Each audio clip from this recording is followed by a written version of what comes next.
Yo, Trojan family, what is going on? Welcome back to the USC LAFB show here on the LAFB network. I'm your host, Ryan Dyrud, live from the Dyrud Dojo here at USC Trojans Spring Camp. Practice number 5 just wrapped up, hot off the heels of their 4th practice earlier this weekend at the LA Coliseum. Talked about that after the weekend. Heard it was a fantastic time. Media was not invited, was not there. It was a friends, family, alumni, players of that nature. So, but heard many good things about it and a very spirited, fun, padded practice at the Collie. And now spring practice 5 was another padded practice here. Again, we don't get to see a whole lot, but hey, we're going to give you our recap and analysis fresh from the field. So hope everyone is doing well out there. Remember, USC LAFB is brought to you by our friends over at FanDuel. Make sure to check out the FanDuel Sports app today. Jayden Maiava plus 2,700. Ridiculous odds for the Heisman. If you're looking to win some big money, I'm not an expert, but I feel pretty good about QB1's prospects at the Heisman Trophies. You can find that at FanDuel. All right, so after practice, we were able to speak with wide receiver redshirt freshman Corey Sims. We were able to talk to redshirt freshman tight end Taniela Tupou. We were also able to talk to Jayden Maiava and Sam Huard. I think that's everyone. I did not actually get to talk to him because I was, there's only one of me, but also Terrell Anderson, transfer wide receiver from NC State, was also available. So a good litany of offensive players, we're able to talk to. So I'll kind of tie that into a little bit of our individual drill analysis, if there's much we can take from that now at this point, 5 days into camp. But another, like I said, padded practice, spirited practice.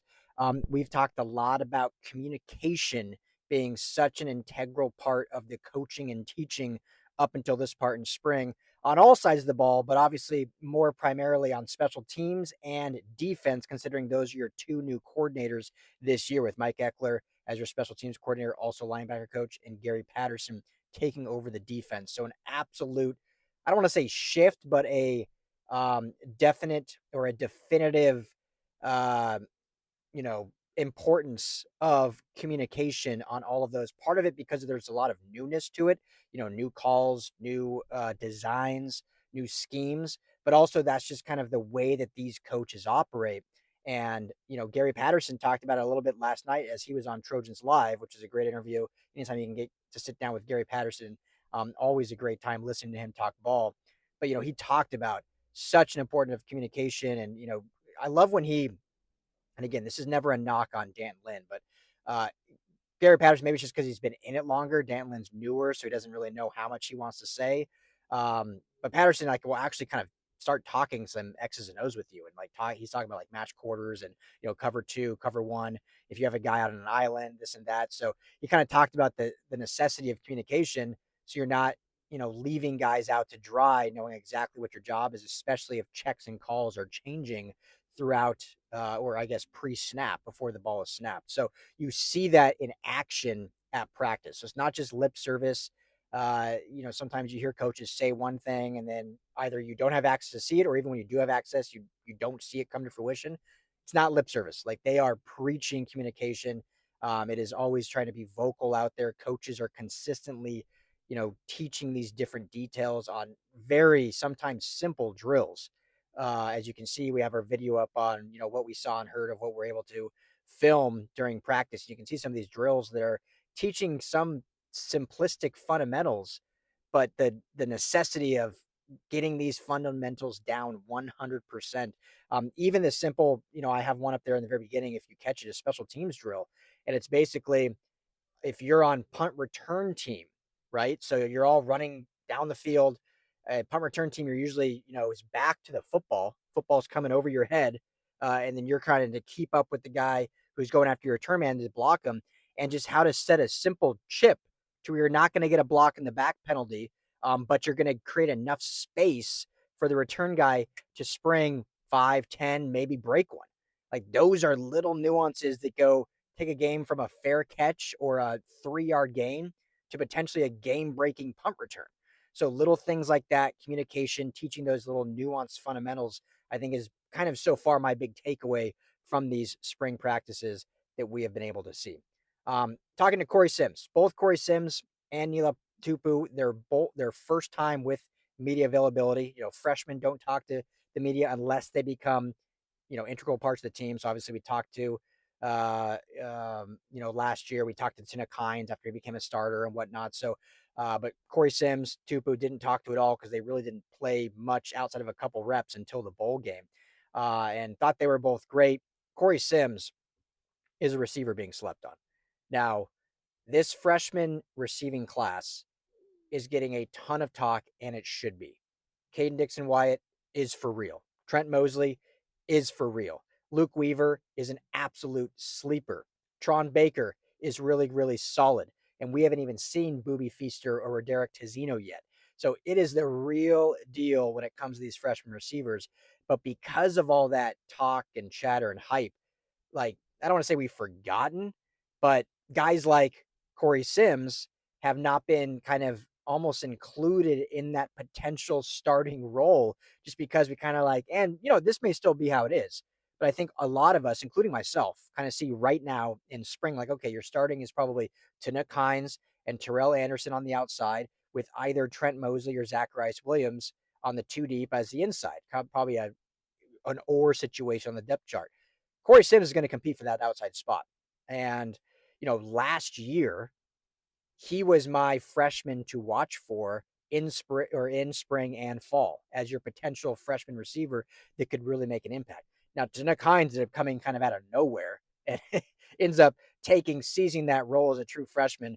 But Corey Sims was still there the whole time. We heard tons of great things about him in fall camp and saw him limited action in some of those earlier games where they had the games in hand, and then saw some in that bowl game where you can see the size, you can see the elite route running, you can see the hands.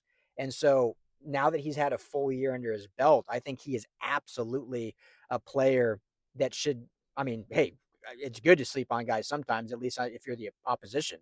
But he is a guy that I think is going to absolutely play for reps. Will he be the day one starter? We'll see. I mean, way too hard to tell right now.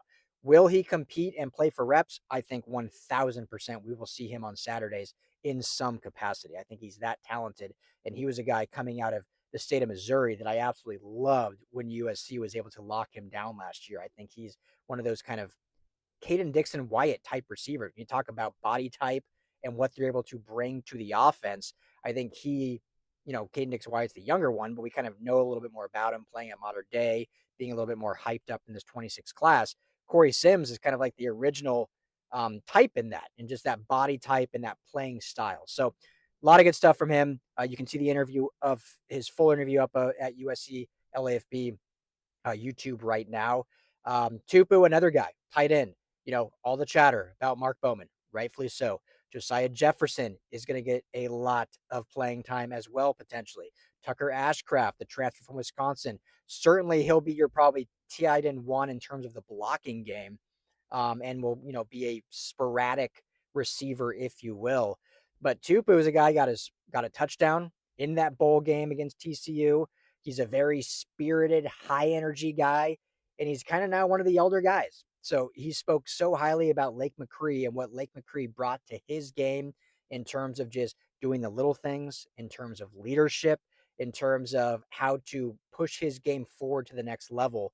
And obviously Chad Savage, the position coach, does so much in that, including in the blocking game. That's like one of the biggest emphasis of Coach Savage is blocking with both the tight ends and the inside receivers. And that's what we saw from guys like Lake McCree and Mekhi Lemon and guys like that were known for maybe receiving. Well, maybe not so much Lake McCree, but other guys known for receiving, but really kind of made their money in the blocking game sometimes. So Tupou talked a lot about that, and I think he is another guy that is a sleeper in that room, with just a bevy of talent. So he will certainly, I think, play for reps. And we're early in spring, but a lot of excitement there. So, and then we talked to Jayden Maiava, like I said, and QB1, right? He's QB1. This is his team.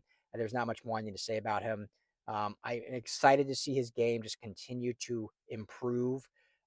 This spring for him, to me, is more about just leadership. There's only so much, and obviously you're going to get some team activities and get some Christmas. So aside from really getting some chemistry with the young receivers, which is obviously very important, but you can work on that all through, summer, not necessarily in like team activities, but off the field, off that, you can like run routes together, spend time together. To me, it's the leadership piece, which he had last year. Like this was his team last year, but we've seen a new vocalized, confident, comfortable Jayden Maiava. So that's just kind of the next step, I think, in his leadership. Obviously, he's got other steps to take in his play on the field. But if you kind of cross all those T's and dot those I's from a leadership perspective, and then you elevate that with your gameplay, especially in those crunch moments, that's where you really see you go from a good quarterback to a great quarterback. And sometimes in those crunch moments, your teammates are just looking at you as a leader, right? And so if you've done all that the entire offseason and these guys trust you undoubtedly, then that's going to only elevate his game in those crunch moments and those times where we want to see him elevate on the field. So Jayden Maiava looking great and can't wait to see more of him. So shorter little update for you. No injury news. Like I said, we just spoke with players, no coaches or anything like that. Tomorrow, we will be talking to defensive players. And then on Thursday, I'll be back for Pro Day. Great. We'll see Kai Lemon, Jacoby Lane, Kamari Ramsey, Eric Gentry, a bunch of guys out here for the Pro Day. It's going to be one of the more probably stacked Pro Days we've seen in quite some years. And then Friday, back again, and we'll talk to Coach Riley after practice on Friday. So there's a little practice update, practice report, practice analysis from Spring Camp Day 5. I'll look through. There were definitely some recruits on campus today. So I want to look through and make sure I have everyone listed that I saw, and I'll probably do an update on that later this evening. You can see dropping right here on USC LAFB. Just today I saw, I think it was Greg Biggins and Adam Gordy maybe put in their expert predictions for tight end Charles Davis at USC. I talked about him a bunch last night. That's why I'm not dedicating a whole video. Nothing new there that I spoke about, but now you have more of the national guys jumping on board with Davis to USC. As I said last night, to me, it's more of a, hey, as soon as USC says, all right, we've got room, I think it's a done deal. I think he's all in at USC. It's more of a USC still kind of feeling out like they only have limited spots when it comes to, he's a tight end receiver hybrid, if you will. So seeing how exactly they're going to fill that full, position group, it will basically justify when he ultimately commits, in my opinion. So that came in. And then just a quick little shout out, Marquise Lee on campus today. Bolitnikoff winner, USC Trojan great, Marquise Lee. It's been so fun. Every single spring practice, there's been some USC alumni here. Players coming back in spades. You love to see it. I spoke a few days ago about how, I think Lincoln Riley, when he first got here, did a really good job about re-engaging kind of the alumni and former players. I don't want to say he abandoned it, but it kind of waned a little bit, maybe in the middle there. And now it's like full blown, like extremely involved with the alumni and the former players. And we've seen a bunch here basically every single day we've been out here. Marquise Lee was here. Corey Sims spoke about how he's gotten pretty close with Marquise Lee, and he's a guy that has helped him work on his craft, and any questions he has, he's a guy he can lean on. So you love to see that when current players are engaged with former players and vice versa. And especially when some of those former players are like some of the greatest collegiate players of all time, that's certainly going to bode well for the younger generation of Trojans that are here now. So there you have it. Hit that like and subscribe. I'll be back later, like I said, with a little brief recruiting update of who is all on campus and anything else that comes down the pike. But, before then or after then, we've got you covered. And I'll be back, like I said, all day tomorrow. Appreciate you, family. As always, bye now.